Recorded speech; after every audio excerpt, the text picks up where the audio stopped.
Yesu nashimwe. Yemwe bantu b'Imana muri kumuranyumviriza. Muraho neza. Mbe buriya murabona ibintu biriko biraba. Mbese woba unabitekerezaho? Buriya ntago mubona ko ibintu byahindutse. Buriya ntago ubona ko hari ibintu byinshi byahindutse. Buriya ntago ubona ko hari nibyo muri Bibiliya byahinduwe n'abantu. Cyangwa ntago ubibona. Reka manze nganire n'umugabo. Mugabo uri muranyumviriza. Buriya icyubahiro Imana yakuremanye. Buriya uracagifite cyangwa waraciyambuye. Kuko abagabo benshi muri ko muriyambura icyubahiro Imana yabahaye cy'umugabo, cyo kuganza urugo, cyo kuba umutwe w'urugo. Muri ko muriye kiyambura. Mbese ubu ntago mugishaka kwitwa abagabo, ubu mushaka kwitwa namwe abagore muganzwe. Kandi mwarahawe kuganza abagore nabo mu rugo rwawe. Ubu kabisa ntugishaka kwambara ipataro, ubu wishakira kwiyambarira ijipo, ibitenge, amaherena, mbese no kwishiraho ama makeup no kwishiraho imishatsi ku mutwe. Mbese ibyo ngibyo nibyo ukeneye. Ku buryo hagira n'igihe ukina filime wambaye ijipo, igitenge. Mbese ntugishaka kuba umugabo. Mbese kuba umugabo byakurambiye. Byakurambiye rwose, byakurambiye. Buriya murazi ibyo muri ko murakora. Muri ko murabyura umujinya w'Imana. Muri ko muratuma Imana yicuza icatumye irema umuntu. Kuko iyo iriko irareba ikabona abagabo bitwa karabagabo, abagabo kabisa, basigaye bambara amajipo, bagasigara bambara ibitenge, udusutiya bagashaka ibintu bimeze nk'amabere bagashirako, ugasanga hano mugatuza habyimbye, kandi ubwo nta mabere arimo. N'ibintu nimba ari bivoka, nimba ari biki abashizemwo, ibyo byose mukabikora ugira ngo Imana izaceceka koko.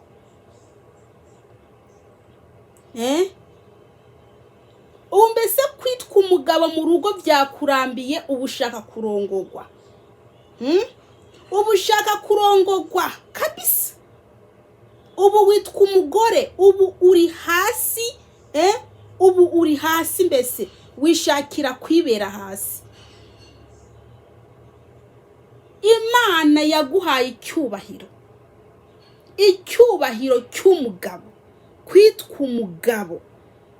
Kwitwa umugabo ukaganza umugore wawe, ukaganza abana bawe.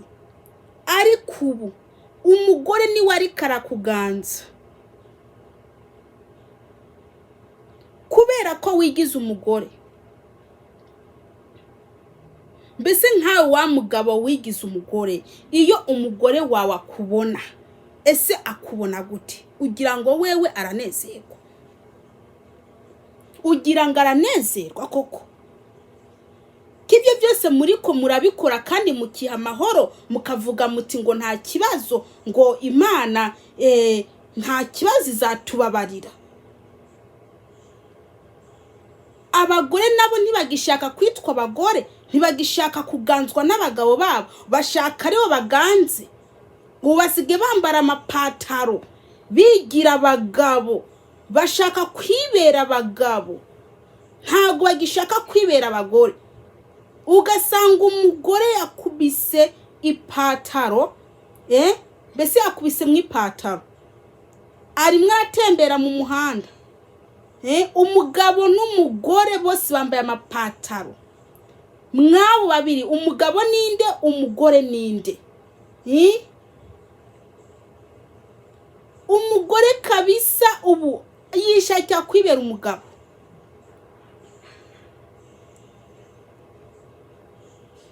Wa mugore we uri muranyumviriza, wewe wahawe kuganzwa n'umugabo wawe, kandi uko nukuri kutavangiye. Umugabo wawe ni wakuganza, umugabo wawe niwe mutwe, ariko ushaka kuba muremure gusumbya umugabo. Mbese umugabo aje hasi wewe ube muremure umuhonyore mu mutwe, kandi umugabo yarahawe kuganza umugore. None nkamwe muvuga ngo muraba Kristo kweri, muzi ukuri kw'ijambo, muzi by'Imana ikeneye, none nkamwe mwumva ijuru ari rihe muzajamo? Ko byose mubikora mubizi, byose mubikora mubizi kabisa.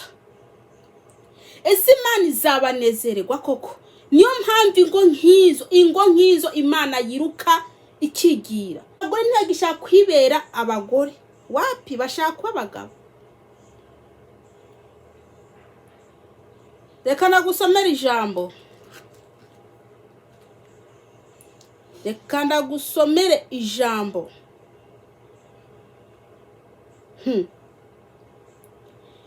Ijambo riri mu Itangiriro igice 3 ku murongo wa 16. Kandi abarira uwo mugore ati, nzogwiza rwose umubabaro wawe ufise inda, uzokwama uvyara abana ubabara, kandi umugabo wawe uzomuhoranira inyota, nawe rumva uzamuhoranira inyota, nawe azokuganza. None nimwicishe bugufi, mwebwe muraganzwa, nimureke kuza mwishiriyo.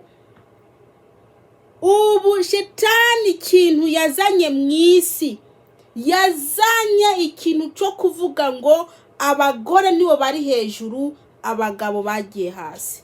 Kandi icyo kintu cyakwiye isi yose. Ubu mbese umugore we azi ko ari wari hejuru gusumbya umugabo, yamara ibyo bintu mwishizemwo bizabarimbura.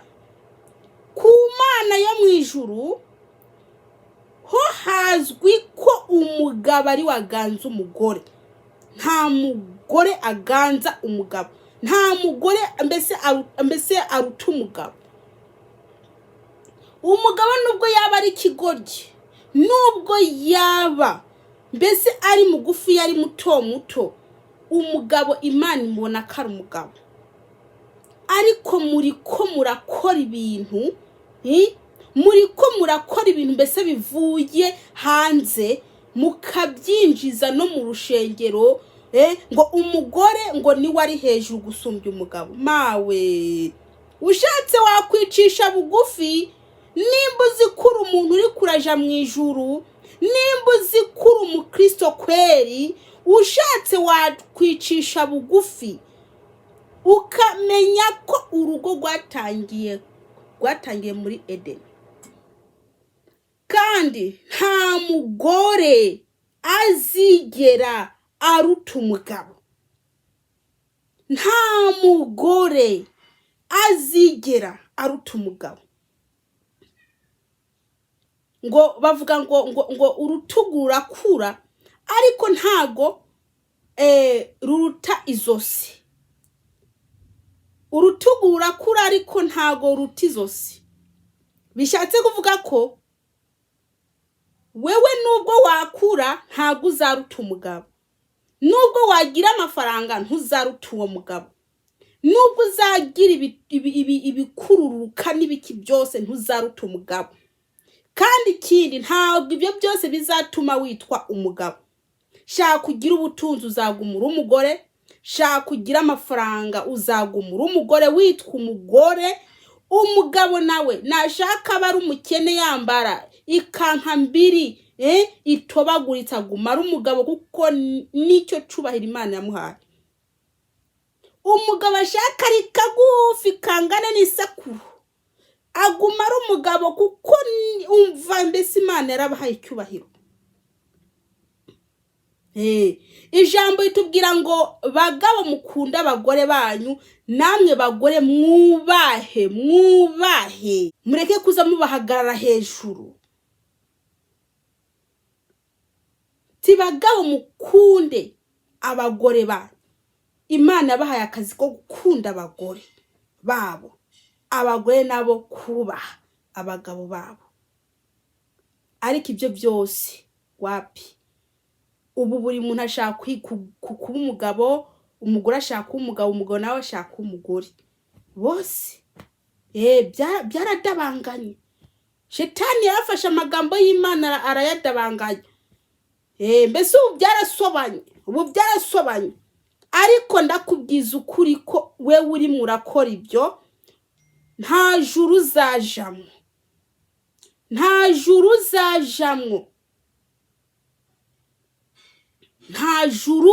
uzajamwo wowe uri kurakora ibyo. Ese mwamenye ko muri abakristo ko ijambo ry'Imana murizi, mufite za Bibiliya, muguma musoma? Ni kubera iki mufata ijambo mwasomye akaba ari mwebwe muricurika, mukumva amagambo abantu bavuga mbese amagambo yo gucurika ijambo ry'Imana, namwe mukabyemera mugafata ijambo ry'Imana mukaricurika. Iby'Imana yashinze mukabivanaho, ahubwo mwebwe mukazana iby'abana abantu bari kubarazana, akaba ari byo mugenderaho. Yewe nta mugore zigiye aruta umugabo, ntibibaho. Shaka kugura isi yose, shaka kugira iki, uzagumura umugore, uzabyara urushe, uzabyara uboroga, uzabyara uruha. Niko ijambo rivuze hano. Umubabaro uzakongerekana kandi uzagira inyota ku mugabo wawe. Umugabo wawe uzaguma umufitiye inyota, ati kandi nawe azakuganza. Iryo jambo nawe azakuganza urishire mu bitekerezo. Umenya ko umugabo wawe yahawe kuganza, yahawe kukuganza wewe. Kuganza umugore. Mureke kuzamwishira hejuru.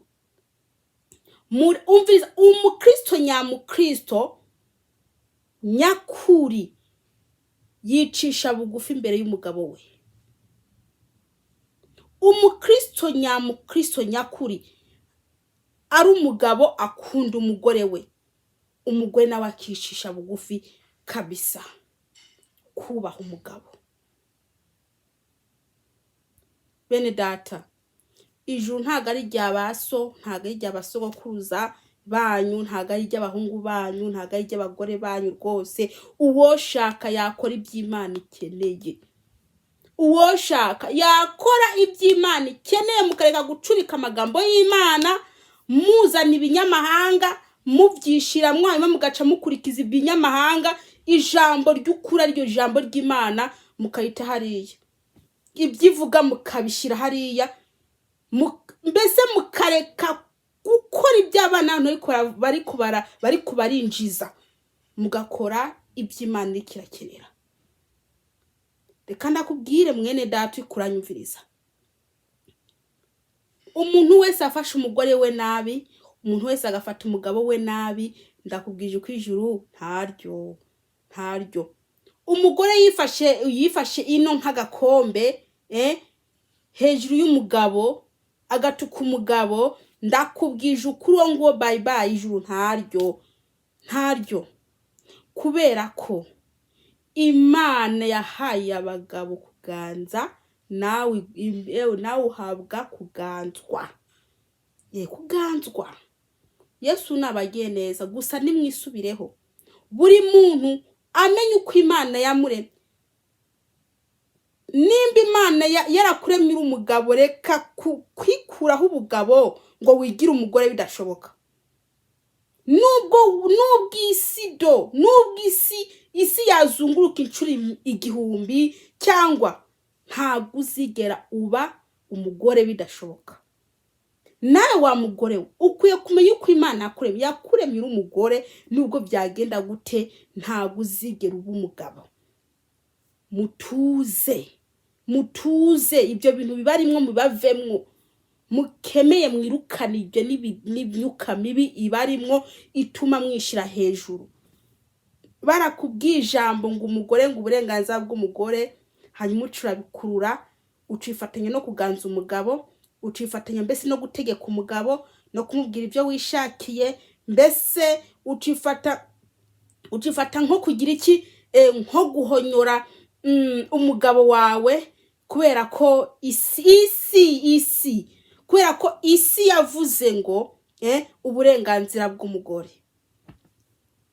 Ntago ari Imana yavuze, si Imana yavuze rwose uburenganzira bw'umugore. Ntago ari Imana yavuze, n'abantu bavuze. Rero Imana icyo yavuze kiri muri Bibiliya.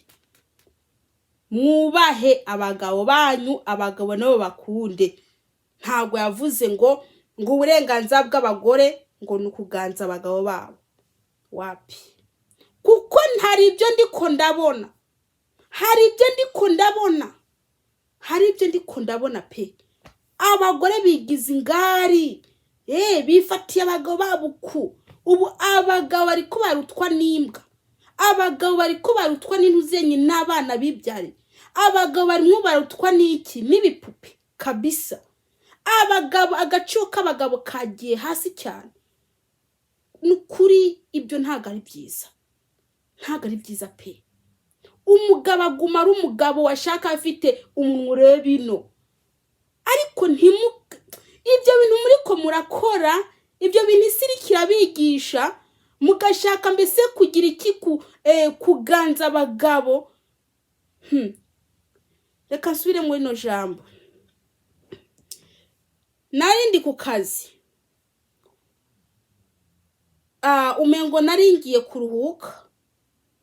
Ndahasanga umusaza yicaye w'umugabo. Umusaza arambwira ngo ngende kwicara, mbona ariko aragira iki, ariko arahaguruka ngo nje kwicara. Ngiye birantangaza. Nicare wahaguruke, ibyo nibiki? Byarambabaje muri nge kuba umusaza nkuriya ashaka guhaguruka ngo nge nicare. Byarambabaje. Ndamubwira amagambo y'Imana. Arambwira ko ubu umugore ari wari hejuru, umugabo nawe ari hasi. Ngo umugore ni waza mbere, umugabo akaza nyuma. Ayo magambo yarambabaje, ntabwo nanezerewe. Naranze kwicara, ngiye nguma mpagaze kabisa. Ntabwo umupapa kabisa yahaguruka ngo ngewe ngo ngende kwicara. Ariko ntabwo nasuzugura umuntu. Ntabwo nasuzugura umuntu. Icyubahiro cy'abagabo baguma gifite. Ngenzi uwo ndiwe ngenda umugore. Kabisa. Tuze umviriza. Tumenye ko twebwe twahawe kuganzwa. Kandi abantu bakwiye kubishira mu bitekerezo no mu mutwe. Twahawe kuganzwa n'abatware.